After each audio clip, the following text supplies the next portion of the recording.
Aí. Agora sim. É contigo, Carlos.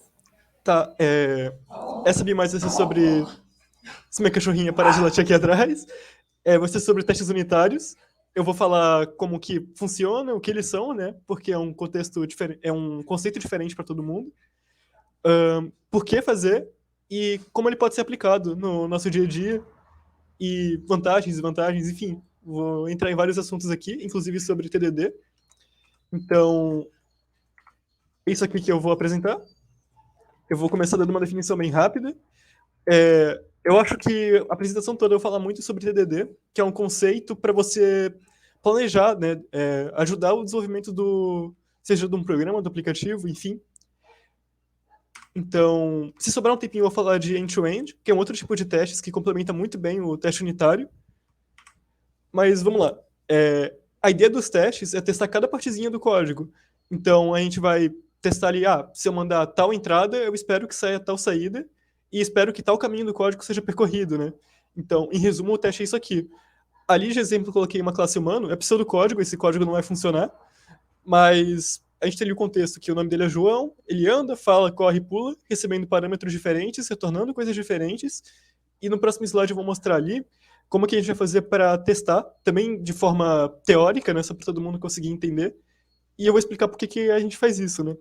Então, os testes são feitos num arquivo separado, normalmente, deixa eu até passar para o próximo slide, eles são feitos em um arquivo separado, então eles não pegam no projeto final, né, no output, né? Quando você gera um APK, um executável, não vai ter peso ali. O teste fica exclusivamente no projeto.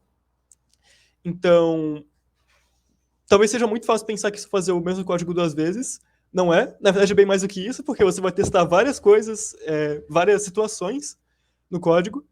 Então, a ideia é você ir alterando ali o valor de entrada, fazendo mock, né, que é uma mímica de cada coisa que passa pela função.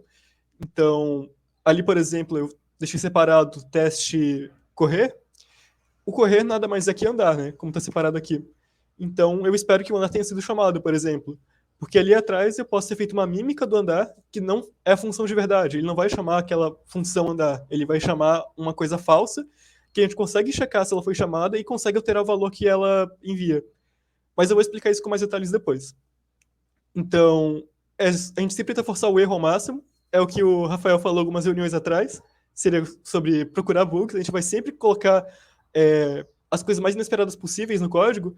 Então, num teste a gente coloca coisas aleatórias às vezes, né, como faker. Eu acho que é uma prática muito boa. A gente coloca fixo ali para ter uma regra muito específica, por exemplo, vou mexer com uma data.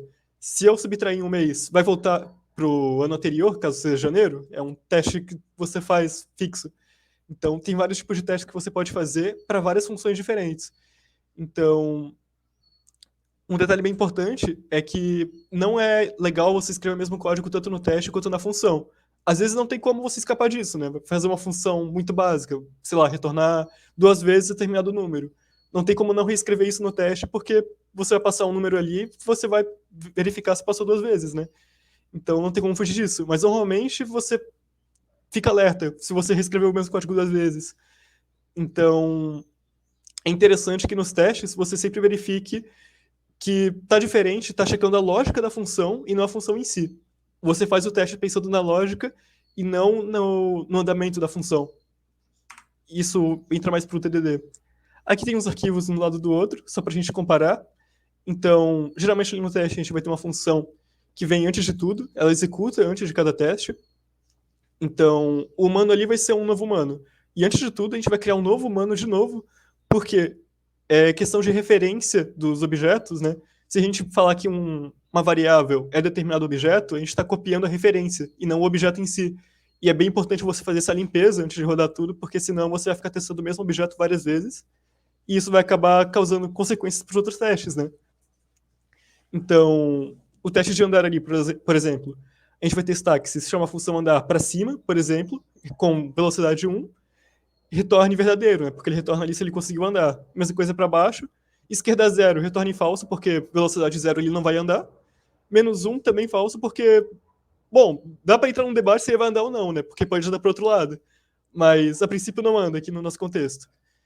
falar seria a mesma coisa, ele chama ali a função de falar. Na regra de negócio não permite change negativo. Exatamente. Aliás, eu esqueci de falar no começo da reunião. Se vocês quiserem fazer alguma pergunta, discordar de alguma coisa que seja, não tenho medo de me interromper. A ideia é conversar mesmo. Então, e se eu falar muito rápido aqui, acelerar muito, que acontece com frequência, pode pedir para parar um pouquinho, para respirar. Então, avisando agora, um pouco tardio. Um teste de falar ali. Tá escrito errado, na verdade não deveria chamar o oi antes, porque a gente vai testar o retorno ali depois. Mas ignora ali aquela primeira linha.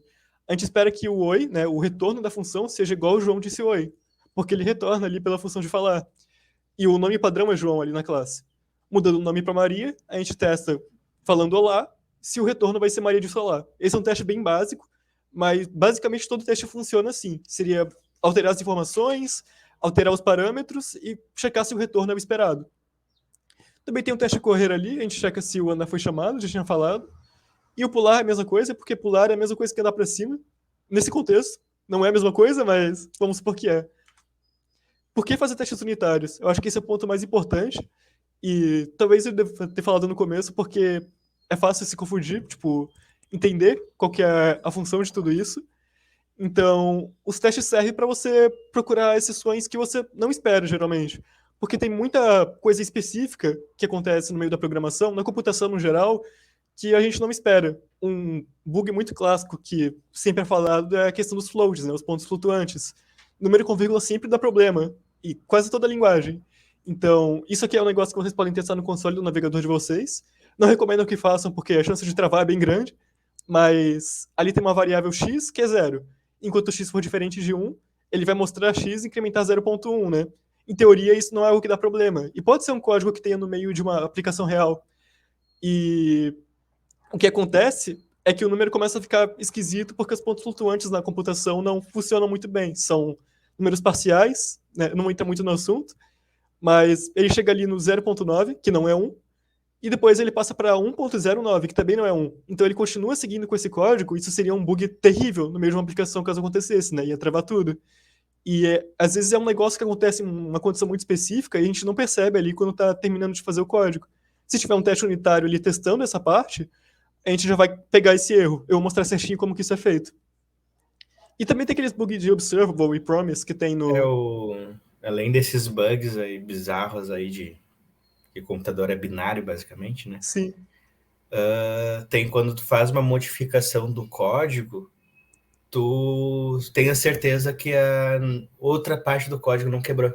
Exatamente. Eu vou falar sobre isso, inclusive. Eu acho que esse é o ponto mais importante do teste unitário. Porque às vezes a gente fica meio engessado, né? Com medo de mexer num código ali. Porque às vezes o código tá ruim, mas a gente não mexe porque tá funcionando, né? Então, a gente deixa ali, mas a gente não precisa ter medo de mexer nesse código porque a gente vai conseguir ver ali passo a passo se tá funcionando ou não. Continuando, a gente consegue checar se o programa realmente suporta qualquer tipo de entrada desejada, né? A gente pode ter certeza disso. E eu vou falar sobre TDD agora, que é, por mais que o ponto principal seja teste unitário, não tem como falar de teste unitário sem falar de TDD. O Test Driven Development, né? O desenvolvimento baseado em testes, ele é basicamente a forma que você desenvolve um projeto inteiro. É um conceito estranho, muito estranho, para quem pega assim fora de contexto.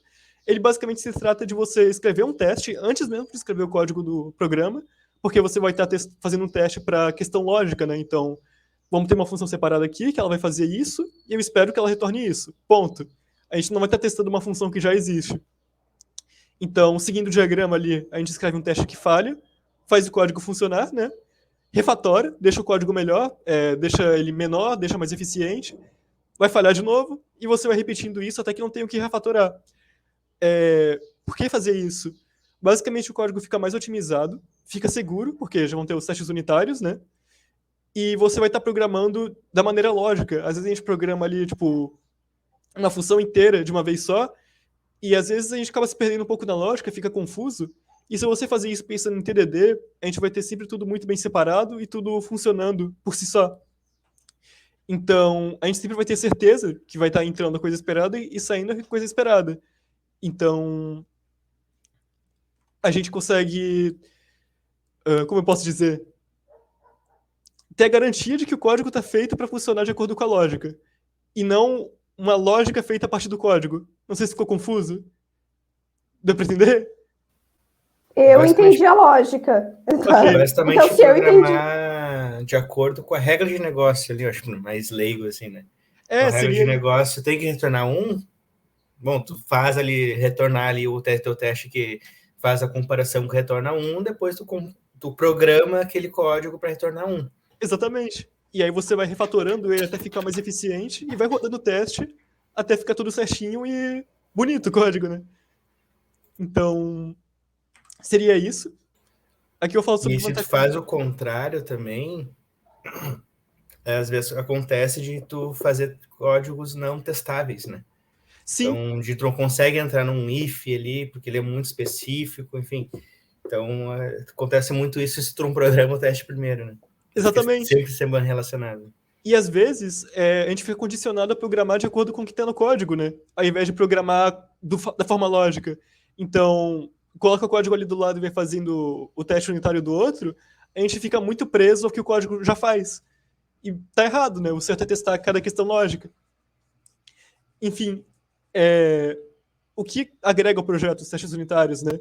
Eu acho que o maior ponto é segurança, e isso já ficou bem perceptível. Você sempre vai ter certeza de que as coisas estão funcionando da maneira que você quer.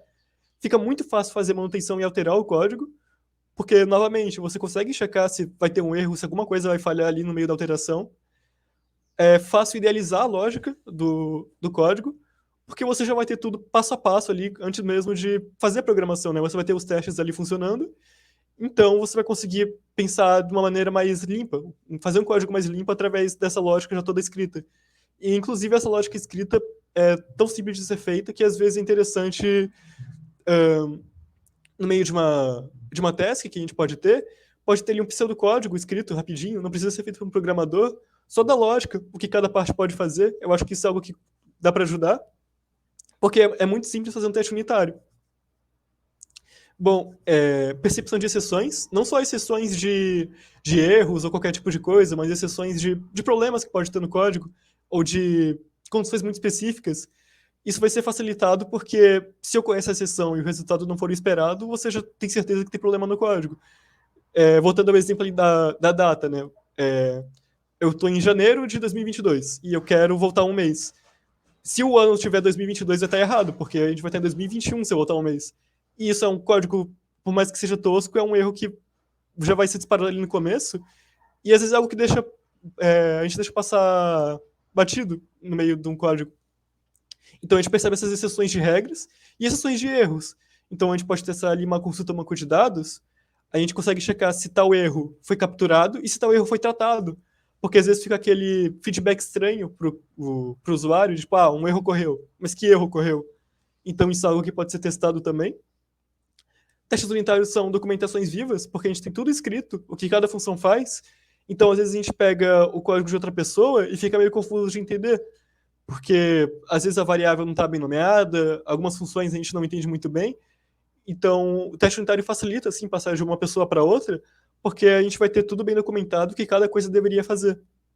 E reduz a complexidade do código. Porque a gente vai estar sempre fazendo de maneira separada por unidades, né? Assim como no POO. Então, fica muito mais simples de entender o código em si, porque ele é pouco complexo. E também, se a gente tiver ali uma função muito grande, o ideal para fazer o teste unitário bem feito seria separar ela em funções menores com suas responsabilidades. Então, fica mais simples de realizar de ler o código, porque a gente vai estar sempre tudo separadinho. E desvantagens, eu diria que é apenas uma, porque tudo é decorrente a ela, mas é que ele toma muito tempo de trabalho e acaba sendo difícil trabalhar com data, porque às vezes a gente tem que entregar até 2 dias, por exemplo, e fica difícil você testar da maneira correta, né? Testar tudo com segurança e cada exceção, cada branch que um código pode tomar, né? Cada rota que ele pode levar, porque a gente tem ali o negócio pronto, a gente tem que ter ele pronto às vezes, só que a gente não tem tempo suficiente para fazer todos esses testes.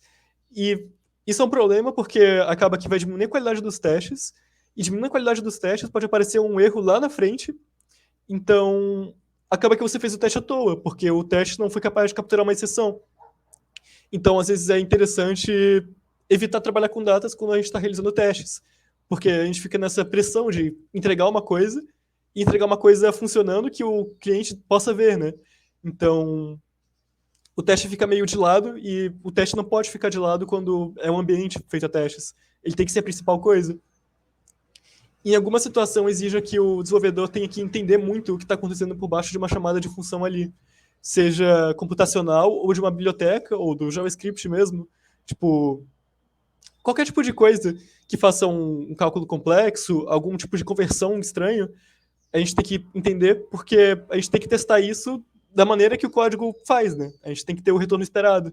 Então, se o programador não entender o que uma biblioteca ele faz, por exemplo, se ela vai alterar um objeto, se você não entendeu a forma que o objeto é alterada, é difícil de testar, porque você não sabe de verdade o que tem que retornar. Mas isso eu já considero um ponto positivo. E É. a partir do momento óbvio, tendo tempo para isso, né? Mas a partir do momento que tu entende como funciona uma biblioteca externa, tu se torna especialista naquela biblioteca, testar ela é mais fácil também. Sim. Inclusive, eu vou entrar nesse ponto depois. Ele facilita também o entendimento de uma biblioteca por essa questão, porque você vai estar querendo pegar uma exceção de algo que você não entende muito. Então, por consequência, você acaba estudando mais a biblioteca e aperfeiçoando uma outra coisa só para fazer os testes. Então, quando realizar, eu diria que a todo momento, sempre que possível, porque é muito simples, é seguro de fazer, mas quando é muito pequeno ou você tem que entregar num prazo muito específico, é difícil fazer testes. Então, seria um momento que eu não recomendo realizar. Mas, no geral, sempre que possível você faz, porque você consegue entender o que cada coisa está fazendo, você vai ter certeza de que vai estar tudo funcionando ali no fim, porque acontece muito da gente fazer algo lá no começo do projeto, a gente mexe numa linha lá na frente, e lá no fim da entrega do projeto a gente vai ter um erro, uma parte que a gente fez lá atrás, e é ruim ter que ficar voltando para arrumar coisa pequena que a gente programa há muito tempo. O ruim dos testes é aquele teste que não dá erro. Né? Exatamente. Então, é uma soma ali que dá, em vez de dar 1, dá 1.09, que foi o caso que o Eduardo trouxe. Não é um erro, não dá um erro, não vai dar, tem um erro na linha tal. Ele vai funcionar, vai compilar, o programador vai achar que está funcionando. Levar lá o cliente testar e falar, mas esse cálculo está errado. Sim. Esses testes unitários, eles acabam eliminando esses erros. É a pior coisa que tem. Exatamente. É a pior coisa, né? É quando não tem erro. Como eu mostrei ali, naquele caso ali que é um loop, o programa provavelmente ia travar o celular da pessoa, porque ia ficar somando ali indefinidamente e já era. Vai dar um problema muito grande, só por causa de 4 linhas de código. Mas seria isso.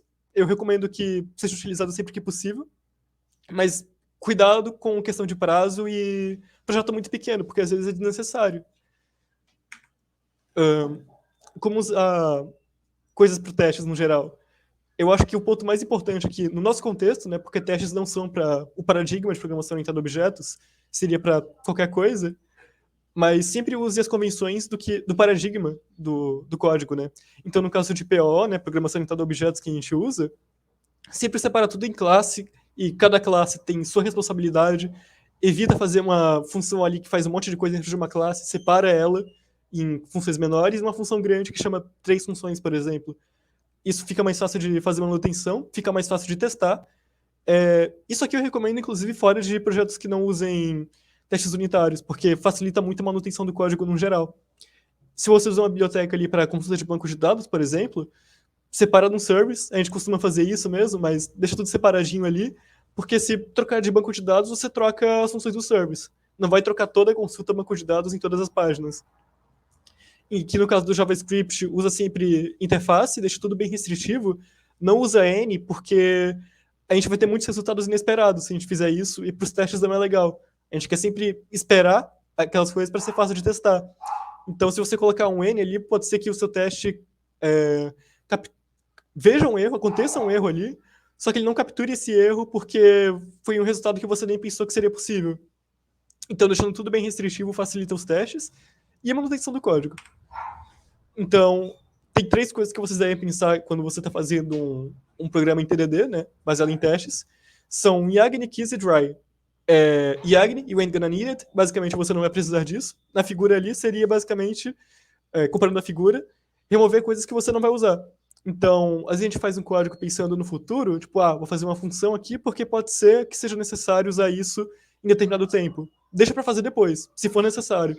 Porque às vezes fica um bloat ali, né? Fica uma quantidade de código que você não usa, que você perdeu tempo fazendo, e isso é um grande problema, na verdade. Inclusive, no TDD é pior ainda, porque você, além de ter função que você não usa, vai ter testes que nunca rodam, porque você não usa a função. Então, comparando ali as figuras, só sumi algumas coisinhas ali, uma nuvenzinha e tal. Tem o Kiss, Keep It Simple, Stupid, por mais que seja agressivo, é para ser agressivo mesmo, deixa o mais simples possível os códigos, sempre vai separando suas responsabilidades, tem que ser tosco mesmo, tem que ser simples de ler um código, tipo, você quer fazer uma equação, separa cada parte da equação em equações menores e faz uma equação maior para fazer todas essas partes menores. Deixando tudo simples, fica mais fácil de testar. É questão de programação orientada a objetos ainda, que eu disse anteriormente. Seria bem sobre isso. Então, comparando as figuras, ele deixou elas menos complexas, ficou com menos arestas. Fáceis não, mas enfim. Dry, don't repeat yourself. Não repita você mesmo. Essa aqui é uma regra bem abrangente. Seria sobre evitar reutilizar partes do código sem você ter aquela chamada de função, às vezes, tipo, você faz um código em várias páginas, mas ele nunca é reutilizável. Então, o certo seria separar num outro arquivo, e essas páginas chamam esse arquivo para chamar essa função. Mas não é só isso. O dry também seria sobre o uso excessivo disso. Então, você faz o componente de tabela que está presente em várias páginas, só que vamos supor que você fica alterando ele várias e várias vezes, porque tal página requer o uso de tal forma. Isso seria um problema, você está se repetindo, porque você está tendo que ir lá alterar uma coisa várias vezes. Então, às vezes é interessante você... Daí isso é bom saber bastante o conceito de programação orientada a objetos, né? Totalmente. Neste caso aí, por exemplo, o ideal mesmo seria abstrair ao máximo a tua função, o máximo mesmo, para que tu crie outras funções que herdam pedacinhos dessa função. Por exemplo, tenho ali uma função pai que monta a estrutura de tabela. As filhos só montam as colunas. Dando Sim. exemplo aqui, bem tosco. Seria basicamente isso. Se você fizer tudo Nossa, me confundi tudo. Programando orientado a objetos, fica muito fácil de fazer os testes, porque você já vai ter tudo encapsulado, tudo bem separadinho para realizar os testes de cada método. Então, voltando ao assunto, repetir várias vezes o mesmo código, né? Você tem que reformular ele várias vezes, também é uma forma de se repetir. Então, às vezes é interessante dar um Ctrl+C, Ctrl+V mesmo numa tabela, porque ela não é a mesma coisa em determinadas páginas. Não tem jeito de fugir disso. Aqui sobre PO ainda. Não tem como não falar de testes unitários aqui no nosso caso sem falar de PO, porque seguindo a convenção da PO, você vai ter tudo separadinho, né? Então, cada função faz uma coisa só. Eu já falei bastante sobre isso, mas só dando uma repaginada bem rápida. Seria não deixar uma classe onipotente que faça várias coisas, e função também, né? Deixa tudo bem separadinho, cada coisa faz uma coisa só. Aqui, por exemplo, tem um diagrama de classe que fiz para o trabalho da faculdade, só para ter de exemplo, que basicamente cada coisa faz uma coisinha ali, e no fim, o resultado inteiro deriva de várias coisas pequenas que estão todas bem fechadinhas. E complementando rapidinho aqui, que sobrou bastante tempo, temos os testes end-to-end, né? Um teste de ponta a ponta. E por que fazer esse teste? Basicamente, o teste unitário ele vai testar uma parte pequenininha ali do código, né? Uma unidade de código. Ele vai testar de uma forma nativa, vai testar muito seco. Tipo, tal coisa vai puxar tal objeto e vai retornar tal objeto. Então, os testes de end-to-end, a gente consegue verificar a interface do usuário. Seria como ter um botzinho que testa ali, clicar no botão, você vai retornar tal coisa, digitar tal coisa vai retornar um erro no formulário, por exemplo. Então, o end-to-end complementa muito bem o teste unitário porque ele testa o que o unitário não é capaz, né? Testar realmente o HTML, o front-end, o que está acontecendo. Só que, cuidado, porque tem esse gráfico de pirâmide ali, quanto mais integração, mais devagar é. E testes de end-to-end é muito lento, porque é um botzinho rodando toda vez que você quiser verificar os testes. E nem se compara com o teste unitário, que você gasta ali uns 10 segundos, ele testa um aplicativo inteiro, em prática, assim, que eu tenho. E o teste end-to-end vai fácil uns 10 minutos. Então, toma cuidado com essa questão dos testes. Também tem o teste de integração ali no gráfico. Eu não vou entrar muito no assunto porque eu não entendo muito, para ser sincero, mas seria integrar os testes unitários e testar o conjunto deles e a comunicação entre eles. Também é algo interessante de se fazer. Mas eu, pessoalmente, não vejo necessidade, porque se você testa a unidade do código e está bem testado, e testa o fim dele, né, o front-end, eu não vejo como possa dar um erro no intermediário. Bugou o GIF aqui, mas isso aqui é só de exemplo, é um teste do Cypress, que é end-to-end. Ele visita ali várias coisas, ele escreve ali o write test, dá um enter, checa se na lista vai ter o componente novo, clica no componente e checa se ele retornou como se tivesse feito. Então, acabou os slides, mas tem coisa aqui que eu deixei separada. Eu falei muito do teórico e não falei da questão prática. Então, eu fiz uns testes bem básicos aqui, só para mostrar para vocês. Espera aí que o link está gritando. Aí, agora não vai ter esse bug chato. Eu separei alguns testes bem rápidos, só para dar uma pincelada rápida em como funciona aqui no nosso contexto. Eu vou falar primeiro aqui desse teste do Firestore Servers. Não sei se tu colocou na tela certa, mas só tá aparecendo ainda a apresentação.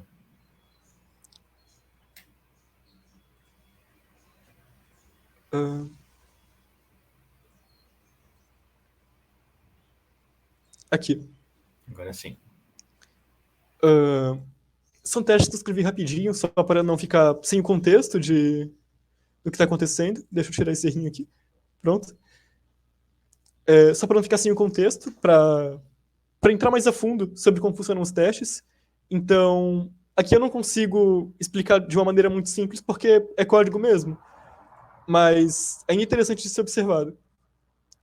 Então, eu fiz um teste aqui do Firestore. Isso aqui é um arquivo que a gente sempre vai ter, basicamente, que é para consultar o banco de dados. E aqui a gente tem separado umas variáveis. Esse aí é um exemplo de abstração que a gente sempre tem que procurar fazer. Por exemplo, tem esse arquivo Firestore Service aí, que é um service que se conecta com o Firestore, e ele já tem vários métodos ali que fazem essas pesquisas com o Firestore.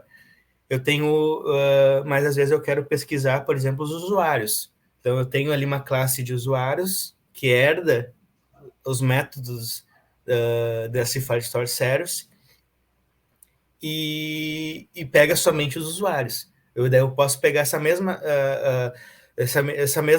classe Firestore e eu quero também agora clientes. Enfim, vou só herdando esses métodos e modificando o que é dentro do contexto.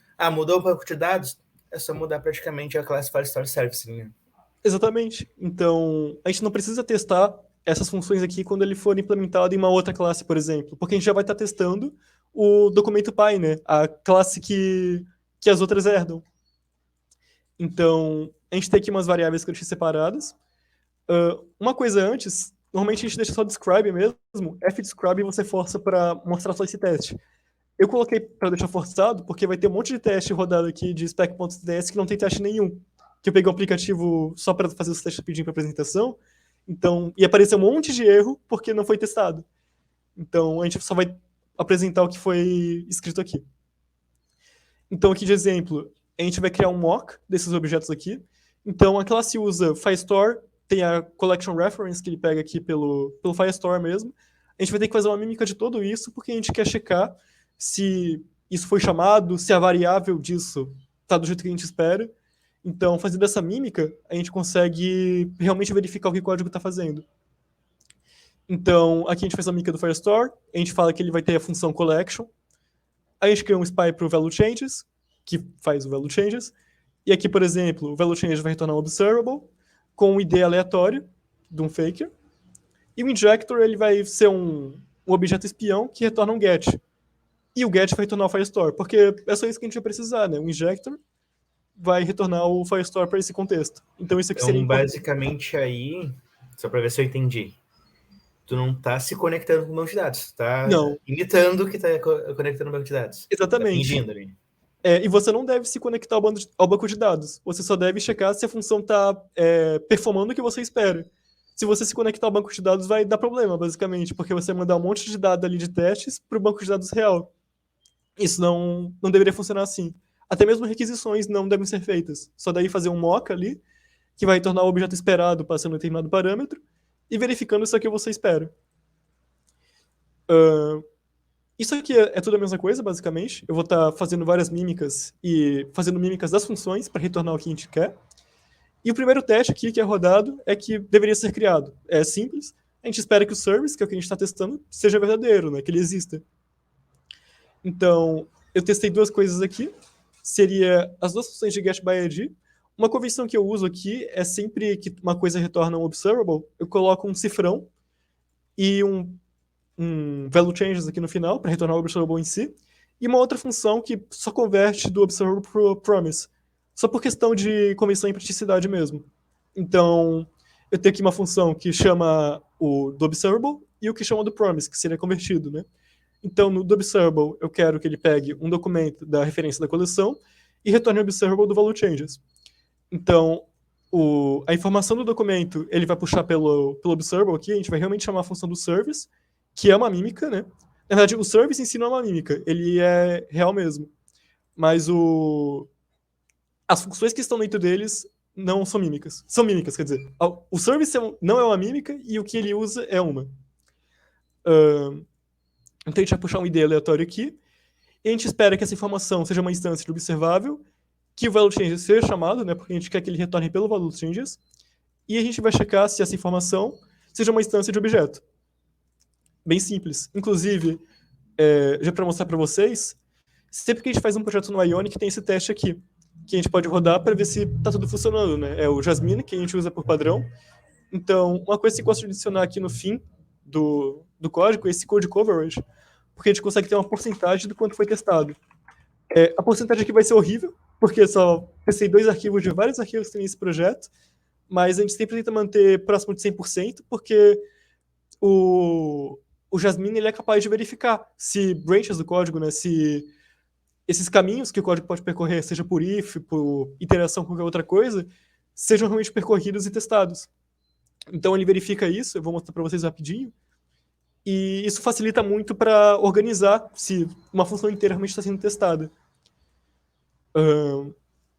Enquanto isso, continuando aqui, tem o getById de promise, né?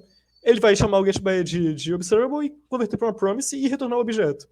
Então a gente vai criar um espião do getById, é possível fazer mesmo que a classe não tenha sido um walk, né? Não tenha sido uma mímica, e vai falar que ela retorna um objeto com um ID aleatório, simplesmente isso. E a informação, a gente vai puxar aqui pelo getById, e a gente espera que essa informação seja uma instância de objeto, direta de uma vez só, e a gente espera que o getById seja chamado, do observable, porque ele vai estar pegando a informação disso. Esse aqui é o resultado dos testes. Esses em cinza aqui são os que eu ignorei, são os que tem por padrão aqui do Ionic. Então, o que é importante vai ser esses aqui que estão em verde. E a fim de curiosidade, se eu mexer aqui no código, eu consigo ver se vai retornar algum erro.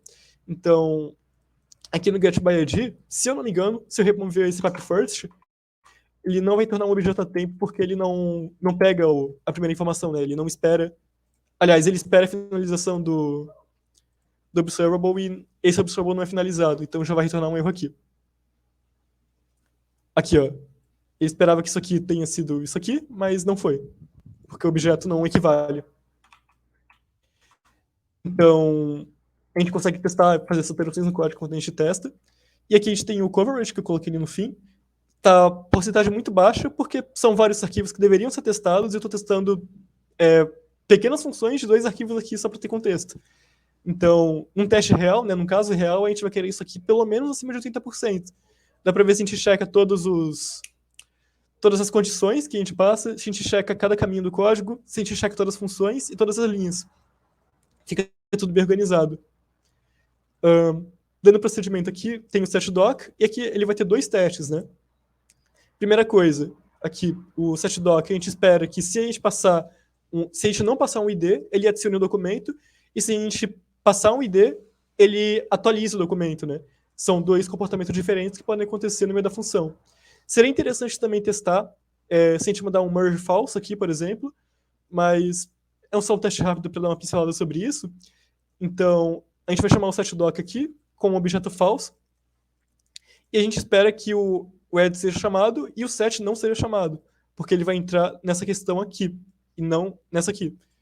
E a mesma coisa, só que é contrário aqui no caso, se a gente passar um ID.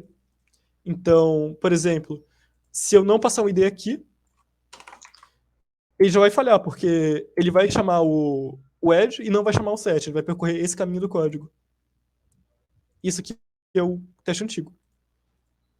Aí, o edge não foi chamado e o set, no caso, o edge não deveria ter sido chamado e ele foi, e o set deveria ser chamado e ele não foi. Esse é o tipo de teste que a gente pode fazer. Indo para um contexto mais complexo, lembrando que esse projeto não foi feito em TDD, então o teste não está bem otimizado. Ele foi feito depois de ter o código. E por esse motivo, às vezes vai surgir esse tipo de teste. Porque o código está bagunçado, não foram feitos testes antes, e acaba que a gente está testando uma função a partir do que a gente já tem. E o resultado geralmente é algo parecido com isso. Aqui eu já expliquei, é o mock de cada coisa. E o teste é sobre a função submit aqui. Então, ele deveria criar um documento nos reviews, então um outro documento nas notificações. Aqui a gente está fazendo um monte de variável falsa para testar diferentes tipos de resultados e alterando o estado de cada objeto.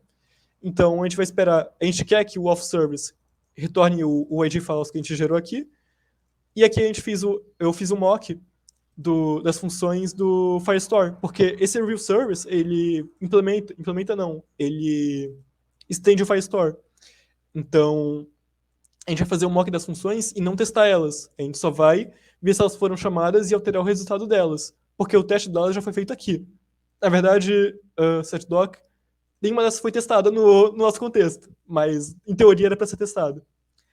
Então, a gente vai fazer um mock delas. O getById, ele vai resolve to, né? Isso aqui é para quando é uma promise. Mas, Carlos, eu posso testar o setdoc somente nas filhas, por exemplo? Essa é uma classe pai.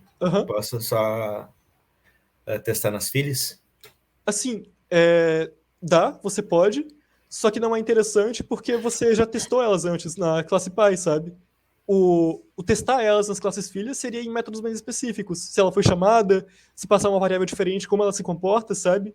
Às vezes é interessante, geralmente é interessante você não testar porque já foi testado e está encapsulado aqui no serviço pai. Entendi. Então, a gente vai ver aqui se o getById vai retornar uma notificação por promise. Então, o resolve to é quando é uma promise aqui no nosso contexto, né? Quando é promessa de algo vai ser retornado de forma síncrona. E a gente usa o return value quando é uma função crua, né? Uma função que não é síncrona e nem de um observable. Então a gente vai chamar a função verdadeira aqui, como se fosse uma página ou qualquer outra coisa. E a gente espera que o setdoc, né, a primeira chamada dele aqui, retorne esse objeto. Isso aqui é um contexto bem importante, é sobre a questão das referências dos objetos, né? Se eu não colocasse esse Jasmine, Object Containing e essas variáveis aqui, colocasse só as variáveis, ia dar problema porque a referência do objeto é outra, ele vai estar comparando a referência. Se a gente checar se o objeto contém essas variáveis, ele vai realmente testar se o objeto vai ter as propriedades e os valores da forma que a gente espera. E aqui na segunda chamada a gente espera a mesma coisa, só que para notificação, né? Ou é o contrário? Ele manda a notificação por segundo e checa a mesma coisa ali em cima. E aqui tem um outro Object Containing, porque uma data também é um objeto complexo. Então, eu coloco isso aqui para ele não comparar referências, mas comparar o valor delas. E também a gente espera que o service, né, o set collection, a última chamada dele, tenha sido do reviews, porque aqui ele muda a referência da coleção para notificações, e não pode ficar notificações. Se por algum motivo ficar notificações, toda vez que a gente chamar essas funções aqui, ele vai consultar a tabela de notificações, e não a de reviews, que era o que ele deveria checar. Então, ele garante que isso aqui tenha sido chamado no final. Se não fosse chamado, já ia retornar um erro aqui nos nossos testes unitários. Vou dar aqui rapidinho. Mas, a princípio é isso. Eu fiz uns testes bem básicos, só para não ficar sem contexto. Aqui, ó. Ele esperou que notificações seja igual a reviews. Não é. Ele ficou preso nessa questão aqui. Então, seria isso. Foi difícil resumir tudo, porque é um tema muito complexo. Então, eu tentei deixar da forma mais resumida. Acabou que foi bem rapidinho. Mas se tiver alguma dúvida, discordarem de algum ponto, vocês podem falar agora. E é isso. Esses são os testes unitários. Fale agora, cale-se para sempre, né, Carlos? Oi? Fale agora, o cale-se para sempre, né? Eu acho que testes unitários, eles são mais, digamos assim, necessários em projetos maiores, né? Sim. Tipo, um projeto que nem o ABJAP. É um projeto que a gente a BI tem como manter ele, né? Então, eu acho que seria mais interessante. Projetos que a gente tem data para entrega e que não possa sofrer tantas atualizações, enfim, eu acho que não seria tão necessária a implementação de testes unitários, até pela questão de prazo mesmo, né? Sim. É questão de fazer o teste bem feito, né? A gente vai acabar fazendo um negócio ali rapidinho e que funcione, mas não vai estar tudo bem testado em cada condição, porque a gente ficou sentado muito ao prazo. E sim, no caso do Objept seria muito bom ter testes, porque a gente está sempre implementando coisas novas, né? E com os testes a gente conseguiria verificar se nada quebrou lá atrás. Acho que foi bem interessante, né, Carlos? E principalmente para quem não é desenvolvedor, eu acho que deu para entender boa parte, fora a parte que entra nos códigos, né? Eu acho que tu conseguiu ser bem didática nesse sentido. Para o BGApp, eu acho que é bem interessante porque é contínuo, realmente, como o Lucas falou. Mas dentro dos nossos próprios projetos, eu acho que a gente já vem avançando muito na questão dos testes, então acho que é que nem aquela coisa que a gente fala, a gente não aplica toda a metodologia ágil, aplica parte da metodologia ágil, parte da metodologia do dia a dia da B220, né? Então, Sim. É a mesma coisa para os testes para o nosso contexto aqui também, né? Interessante que esse material também vai ficar gravado, então é um material ainda mais também para o pessoal entender um pouquinho mais como é que funcionaria esses testes unitários. Bem bacana, cara. Sim. Sinceramente, aí para quem é leigo deu para entender. Eu fico feliz. Quando eu tava planejando os slides, eu fiquei com muita dificuldade, pensando muito sobre essa questão, porque se eu tacar um monte de código ali, ninguém vai entender, sabe? Então... Tu traduziu ali para o português, ali ficou bem simples para quem é leigo, na minha opinião, e também bem compreensível para quem já tem conhecimento ao mesmo tempo. Sim. Né? Foi muito bom, Carlos. Obrigado. Parabéns. Fico feliz. Top, Carlos. Eu sei que o Carlos se dedicou bastante, vem se dedicando, né? A gente vem conversando nos últimos meses. Tem bastante estudo por trás disso, como eu falei, foi um PDI, né, Carlos? Sim. E que tu começou do zero, desde que a gente passou esse PDI. Tu já estava começando a aprender, mas não estava tão profundamente, né? Sim. Então aí tá um resultado, né? A ideia do Rafael ter passado esse PDI para ele diferente, né? Que é a apresentação de um B+, e eu acho que gerou frutos bem bacanas, né, Rafa? Obrigado. Eu até sugiro, se tiver oportunidade, apresenta na tua faculdade, encaminha para o professor, enfim, acho que é um material didático bem interessante, assim. Vou dar uma olhada nisso.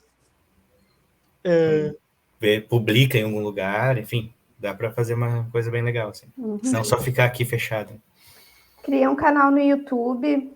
E esse vai ser o primeiro. Pior que às vezes dá vontade. Desenvolvimento for Dummies. Bora. Ficou bem bom mesmo. Parabéns, legal, Carlos. Também. Eu até não tinha conhecimento que veio de um projeto da gestão de pessoas, então é melhor ainda. Projeto de desenvolvimento aí do pessoal, capacitação. A gente pode tirar uma fotinho. Carlos, eu posso te pedir para compartilhar com a gente o primeiro slide também, para ficar ali o título bonitinho. Deixa eu colocar aqui. Fazer a postagem depois. E depois